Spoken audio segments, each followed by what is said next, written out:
Today we're going to study about the Kabbalah of Food, the Kabbalah of Cholent. We have lots of good things to talk about today. But first, today is a very, very special day. It's Lag BaOmer. It's considered a festive day, a very festive day.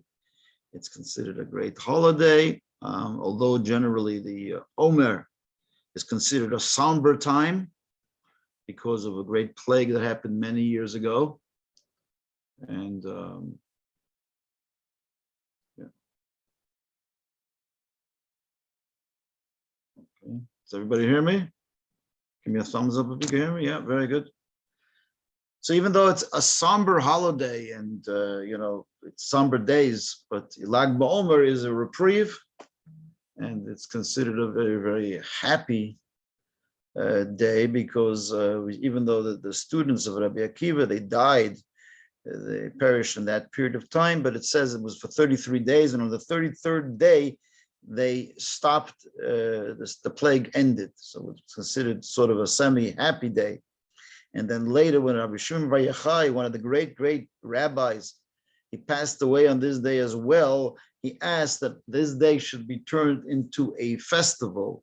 He said, I want you to turn the day of my dying, instead of being a day that you're mourning, I want you to remember me in a happy way. And he said, you should call the day a Hilulah. So by Sfaradim in general, a yahrzeit, they call Hilulah. Hilulah really means a wedding day. So it's sort of an ironic thing to call the day a wedding day.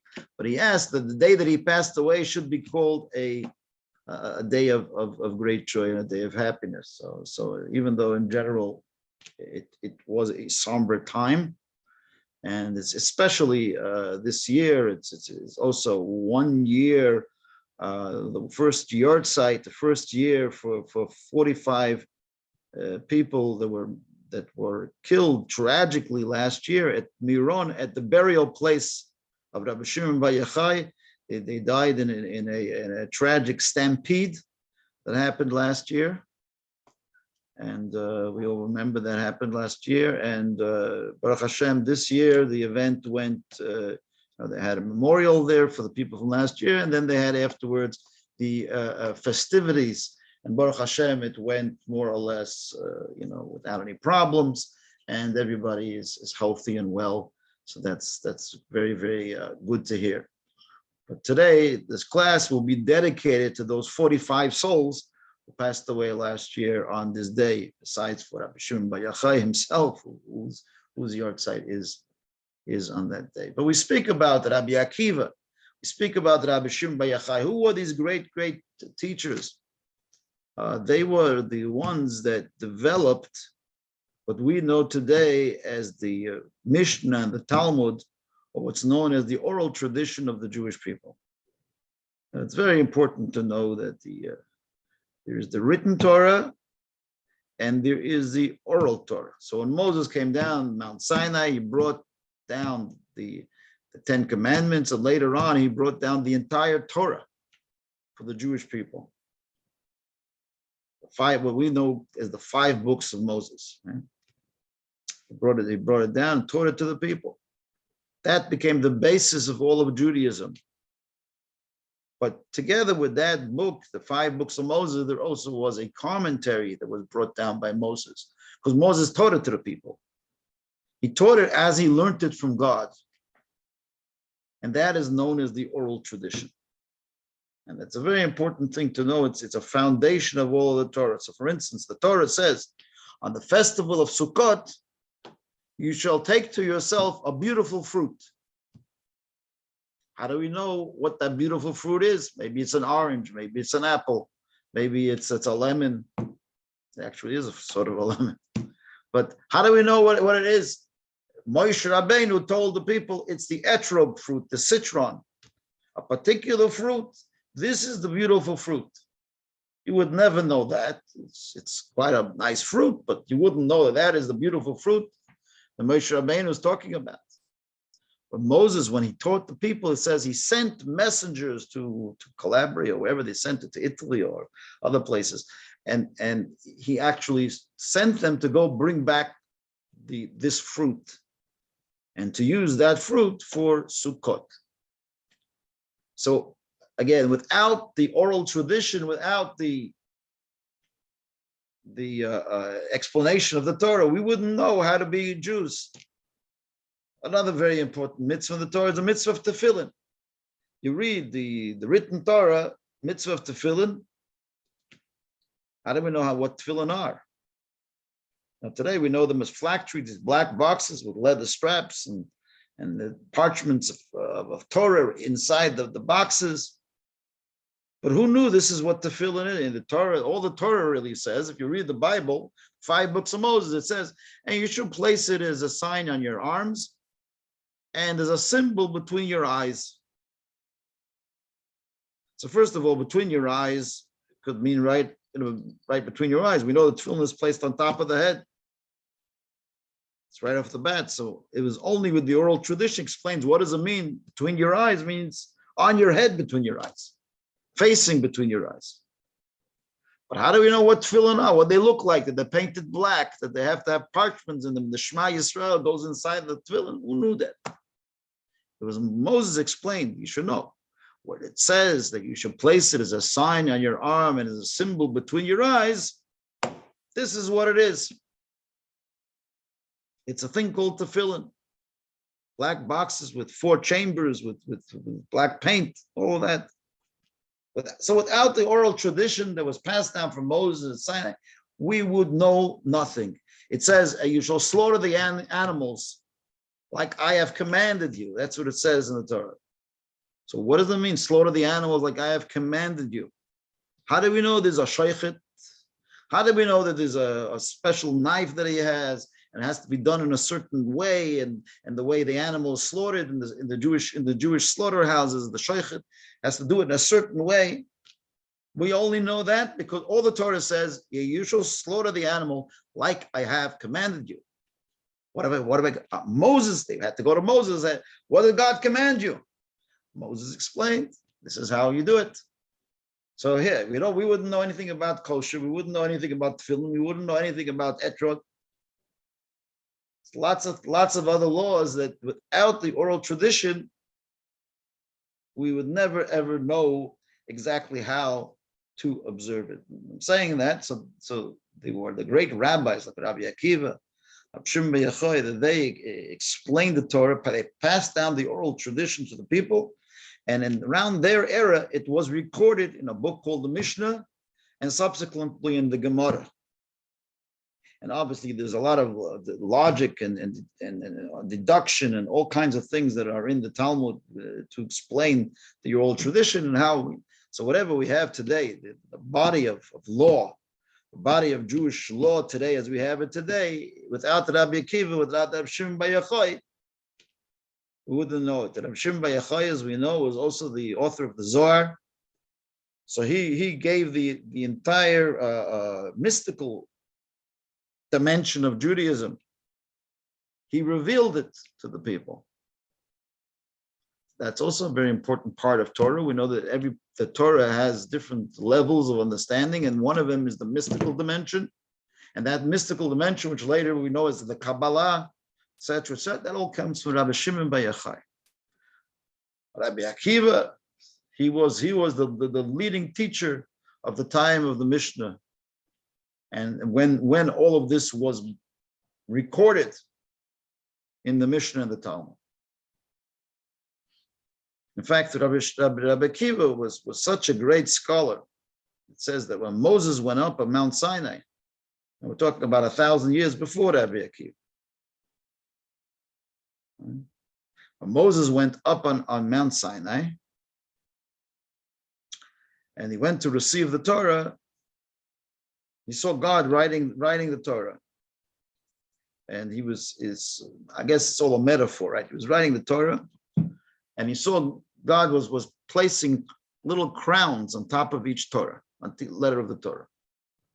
Little crown. If you look at this Torah scroll, actually, you'll see that there are numerous letters in the Torah scroll, the way the scribe writes it, numerous letters have like little crowns on top of the letter. Much for each of the shin has 3 crowns on top of each line on top of the shin. There's 3 little, it's like a triplet, like 3 little lines that come out of the top of the letter. looks like a crown. Those are called it's like a keter. It's like a crown that goes on top of each letter. And there are numerous letters in the Torah scroll that have these little crowns on top of them. It goes on the letters Shatnes Getz, Shin Ayin Tes, Nun Zayin, and Gimel, and the final Tzaddik. So all those letters have crowns in them. So it says that he saw, Rabbi Akiva saw, Moshe Rabbeinu saw how Hashem was putting the crown. So he asked Hashem, what is the significance of these crowns? This is recorded in the Talmud. So it says that he tells him, he says, my Torah is beautiful as is, but one day there will be a great rabbi named Rabbi Akiva who will beautify the Torah and put little crowns on the Torah, metaphorically, and he will develop the Torah in the oral tradition. So Moshe Rabbeinu, it says, asked, who is this Rabbi Akiva? I got to see him. Who is this great person that's going to beautify your Torah? So Hashem said to him, he's 1,000 years from now. You can't, but says, please, I want to see him. So Hashem said, okay. And in the first historical time machine, it says Hashem took Moshe Rabbeinu and he sent him forward, 1,000 years forward. And suddenly Moshe Rabbeinu suddenly found himself in the back row of the Torah Academy in the school of Rabbi Akiva. And Rabbi Akiva was giving a lecture. And Moshe Rabbeinu was sitting in the back row and he's trying to understand the class. And he hears Rabbi Akiva is explaining the oral tradition, the explanations of Torah as it was given. And Moshe Rabbeinu is listening. And after a while, he gets a headache. He says to himself, I don't understand the word this guy is saying. It's like so deep. It's so hard. What's he saying? Is this Torah? So it says that one of the students asked Rabbi Akiva from the class, he asked, Rabbi Akiva, how do you know this? Rabbi Akiva says, how do I know this? I received this from Moses at Sinai, from Moshe Rabbeinu. So Moshe Rabbeinu, he was very depressed, but then he heard that. He said, hey, that's me. Like in the back row. It wasn't a lot of talk, but hey, it's me. It's my Torah. This is all mine. Okay, great. But he didn't, it was so deep, it was so extrapolated that he couldn't even understand the Torah that he gave himself. Anyways, we could talk about that on the questions. How didn't he understand it if it was his Torah?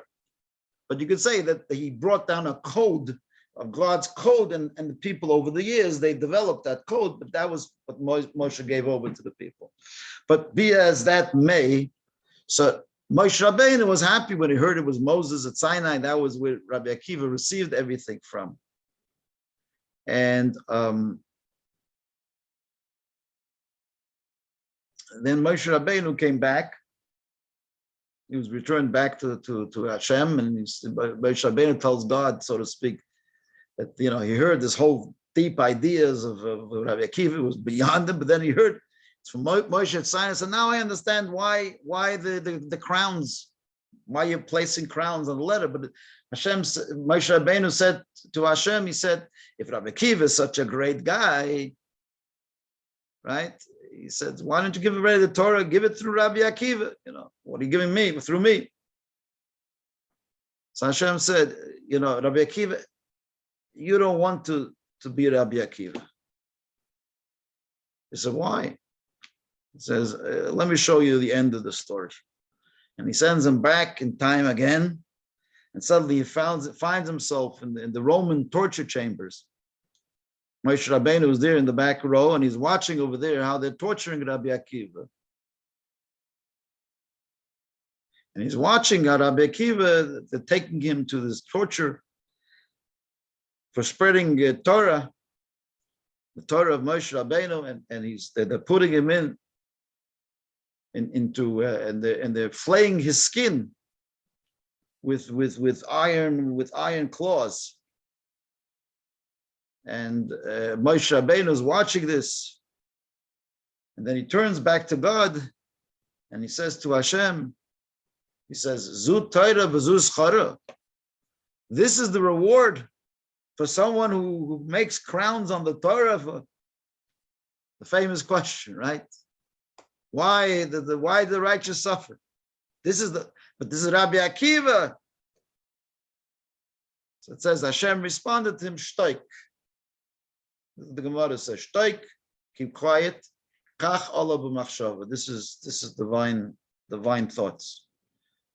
You're not going to get an answer for this one. Shtoik, keep quiet. Kach Allah b'machshava. This is the divine plan, which you don't mix in. And there's many explanations of those words and what it means and what did God tell him, what he meant to tell him, and what is that machshava, what is that thought? Anyway, that's another shiur on its own.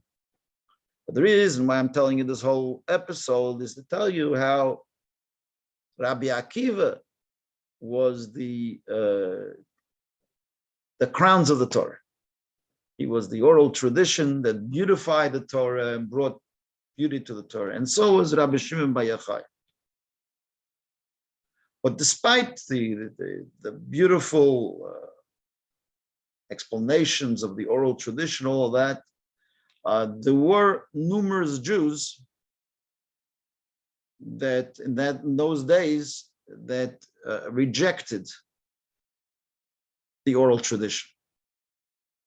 They said that they want to keep just the written Torah. They said, like, prove it to us that this all comes from God. We'll accept the written, but we're not going to accept. So there was a group, they were known as the Sadducees. The Sadducees, or in Hebrew it's called the Tzedukim, not Tzaddik, Tzodok, because it was started by a fellow named Sodok and another fellow named Baitus. They called the Baitusim. They were two great students of the great leaders of the time, even before Rabbi Akiva. So they came up with this philosophy that it's connected to the Pirkei Avot. And I'll speak about them another time, but the main point is that they accepted only the written Torah. So what does it mean, the written Torah? They just accept the written Torah. Like it says, the tzitzit, you should look at them. You should look at them and remind yourself of all the mitzvahs of Hashem. It says you shall have tzitzit and look at them. So it doesn't say in the Torah you shall wear them. So what would they do? They would take the tzitzit, the talit, whatever, put it on the wall, hang it up, and they would look, because they took the Torah literally. Like I said, if you take the Torah literally, you end up with almost a different Judaism. And they also, on Shabbat, the only thing the Torah really says is about Shabbat, of how to observe the Shabbat. It says, you shall not light a fire in your dwelling places. So the oral tradition says it's talking about lighting a fire. Right? They read it, no, you shouldn't have any fire. So the Sadducees, they used to stay in a dark house all Shabbos, and that's the way they observed the Shabbos. They wouldn't have any fire, any light in their house a whole Shabbos. So that was the group of the Sadducees. They believed you can't light any fire, you can't leave a fire, you can't have any hot food on Shabbos, because hot food, you need to light the fire. The fire has to be going from 4 Shabbos on Shabbos. So this is where we get to our story on food. Our food connects to Rabbi Akiva, Rabbi Shimon Bar Yochai, and the Sadducees. So the Sadducees came and said that you're not allowed to have any light on Shabbos. You're not allowed to light a fire on Shabbos. You're not allowed to benefit in any way, shape, or form from a fire on Shabbos. Whereas the oral tradition says, no, you're allowed to have a fire. If you lit the fire before Shabbos, you can benefit from the fire burning in your house on Shabbos. You can have lights in your house on Shabbos. And likewise, the Pharisees, which was the group that countered the Sadducees,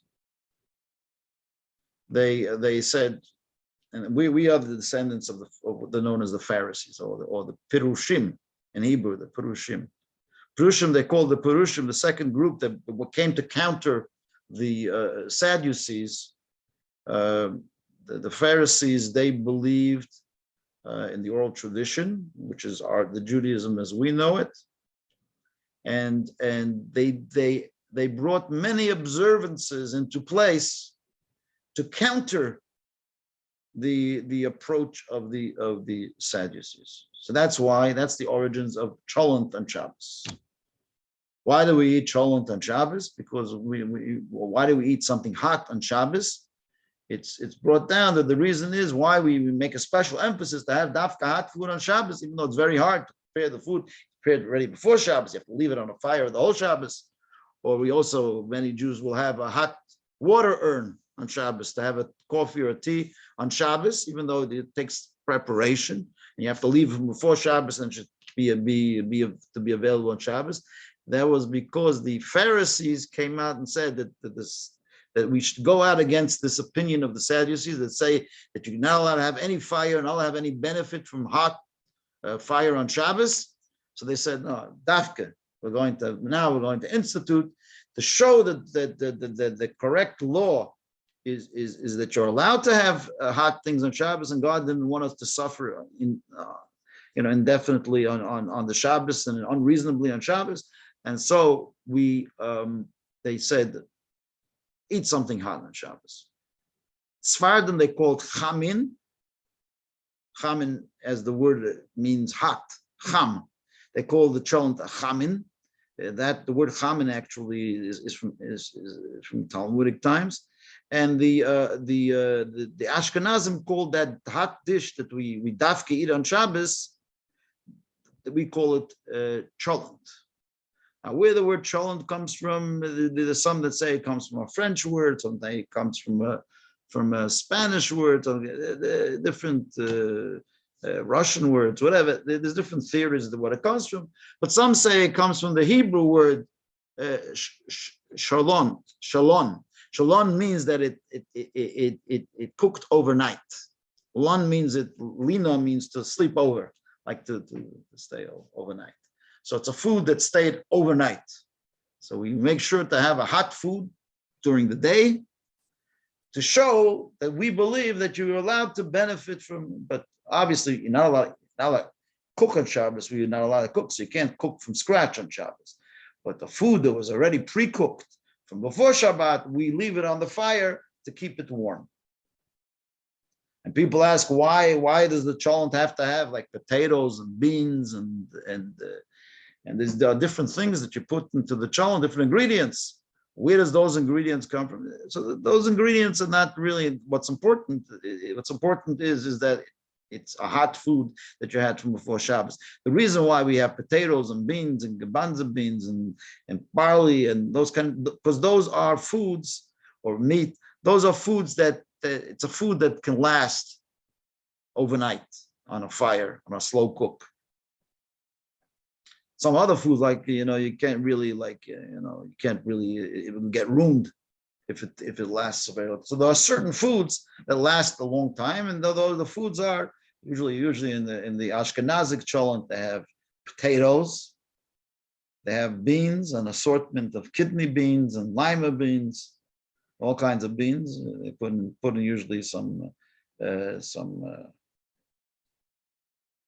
They make also something called kishka, which they can put into. Kishka is also like some kind of a mixture of flour and oil and some spices in it, and maybe some chopped onions in it, and they leave that lasts well overnight as well. And what else that goes in the cholent?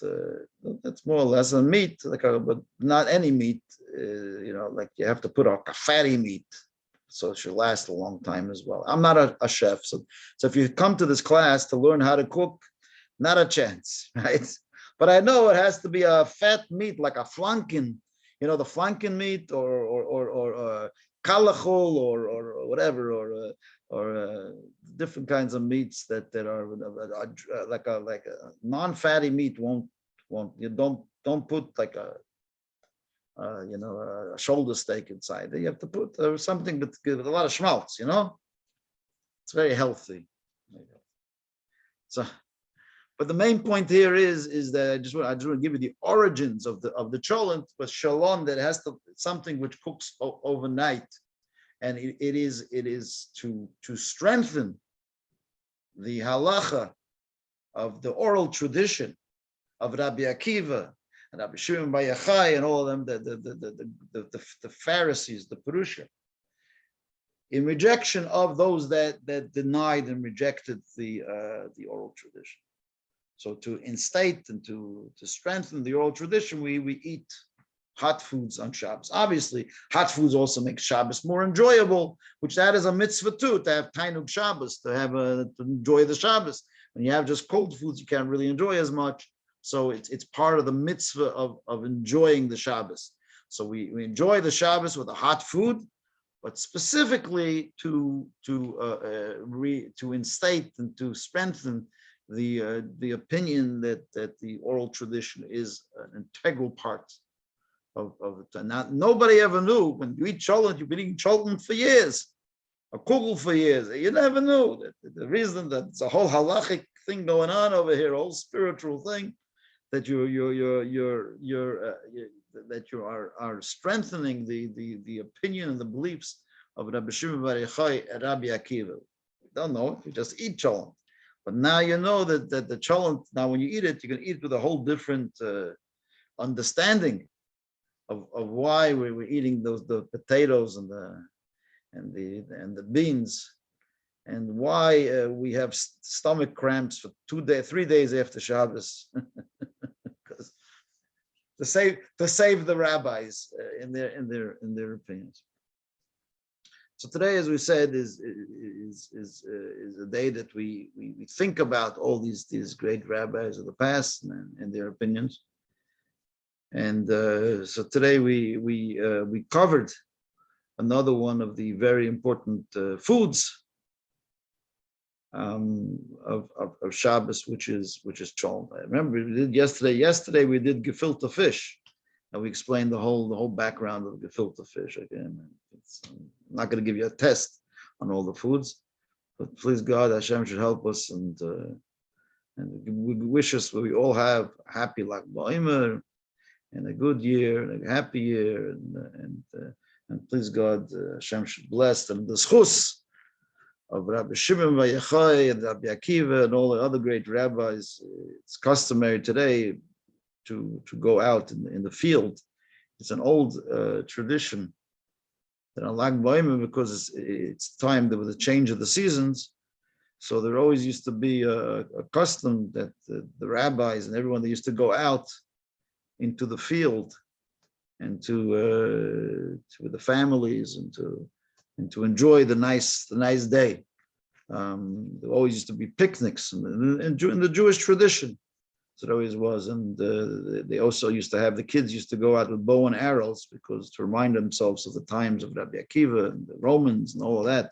So they used to have like archery and things like that they used to do there also is a custom to go out and to make bonfires.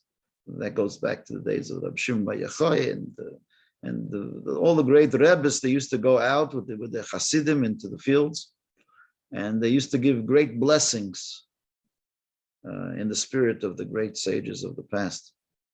And especially it was a special time for blessings for children. So people that didn't have children would go to the Rebbe.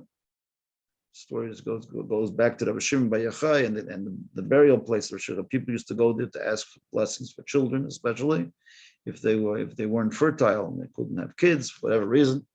So this was a day that they used to come and ask for blessing for children. I remember many people used to go to the Lubavitcher Rebbe and try to somehow get his attention on the day of Lag BaOmer, and to ask for a bracha. They make the way, try to get to the Rebbe to get a bracha to be able to have. And there were great miracles. It's brought down from this day. There were great miracles that people a year later they suddenly found, the women found that they were pregnant and able to have children, even though they couldn't have for many years.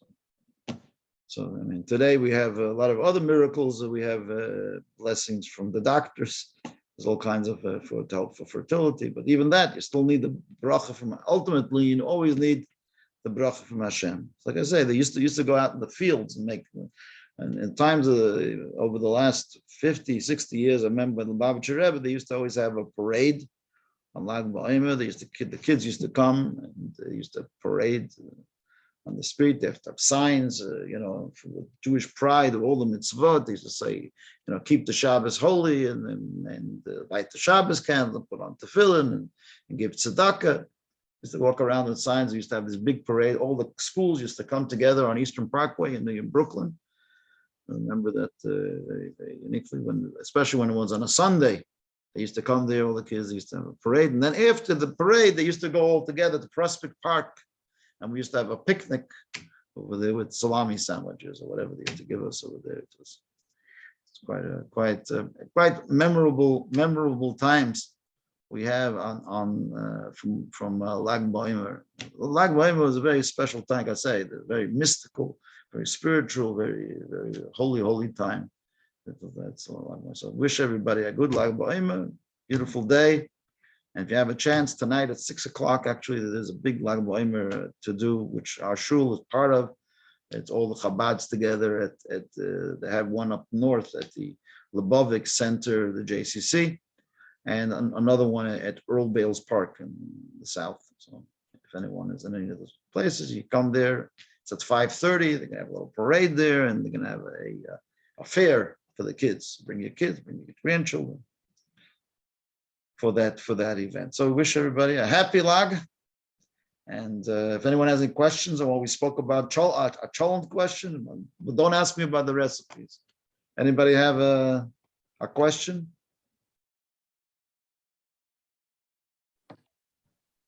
Just wanted to thank you, Rabbi, so we don't have to feel like Rabbi Akiva sitting in the back seat in this shul and think, what are he talking about? You explained it to us so well. Thank you for that. You're welcome. You're welcome. Well, I'm not. You know what? I'm not the Rabbi Akiva, and you're not Moshe Rabbeinu. Thank you, Rabbi. God bless you. Thank you. Have a good Shabbos. Have a great Thank you very much. Thank you, everybody. Thank you very much. Bye-bye.